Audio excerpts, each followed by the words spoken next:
Hello there, folks. Hope you're all doing well. Here in Montgomery County, Maryland, just a couple miles from my house. And this is an amazing, amazing garden that I filmed not too long ago, but I was just in the neighborhood. Thought I'd do an update on this place because I haven't filmed it too many times before, and it really just is an amazing, amazing garden.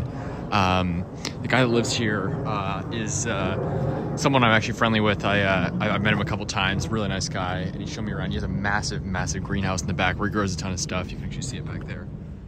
Really, really cool. It's huge.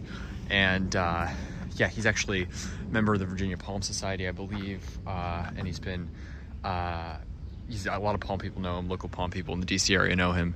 And he has 2 Washington Post articles about him, actually, from the palms he grew. He grew a Washingtonia palm that made it to 27 feet tall. He put 3 stories of scaffolding on it by the end, protected it every winter, and then it croaked.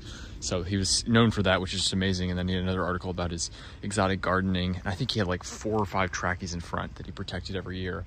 And then the one winter his friend told him not to protect them was the 2014 polar vortex.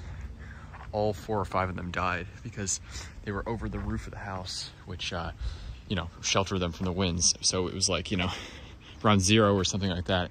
And those brutal winds killed all those massive, massive palms above that roof. Imagine how tall those trackies were. So that's obviously really unfortunate, but he's got an amazing garden, and you can see these 2 insane needle palms. This is the only needle palm in the DC area that can actually rival the one at the Arboretum. This thing is massive, and I think it might actually be older than the one at the Arboretum. This one is featured on DC Tropics, which is a local gardening group, a gardening forum, and it was planted in DC, I think like 60 years ago or something like that, maybe more. Now, something like that, and it was over a like sewer or drainage pipe or something, and they had to like dig it up and I guess remove it because they were doing maintenance under it. So he took the palm, brought it in his pickup truck over here, and planted it like 20 years ago at his place. So it's been, it's like a total of 60 years or something that this palm has been in the DC area. So it's amazing. And you can see these bananas, by the way, as well. Still mostly green. Obviously we're in November, it's November 8th now, and it just shows you bananas have a pretty long span here. Again, they are sort of like perennials here. They don't last all winter. They do die back and then sprout up again in spring, but that's a good at least 8 months or something of green we get out of them, which is awesome. Like March or something, late March, they start to spring back up, I think. But yeah, beautiful, beautiful plants. Starting to get desiccated up top where the winds are blowing, but then down at ground level, lower down, still fully green. So beautiful, beautiful banana plants, massive ones. I mean, these are like almost up to the wires there. It's like at least 25 feet or something like that. Huge. So an amazing, amazing garden, and some sort of tropical like tree over here. I don't know what this is, but very tropical looking. Beautiful. Looks like a papaya or something like that.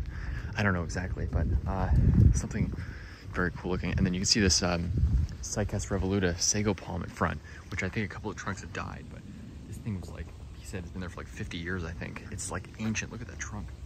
And he protects it every winter, and I think it was starting to get to the point where it was pressing up against the plastic. So he had to, I think some of the heads ended up dying or something. They were either like growing out of the plastic or something they used to protect them, but that thing's still going. And again, those are pretty marginal plants here.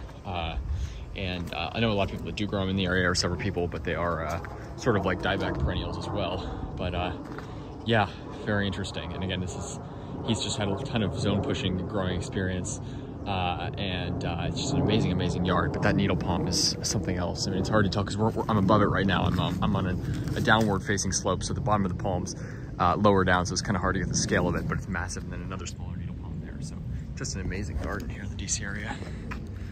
Look at this thing. Crazy, crazy garden.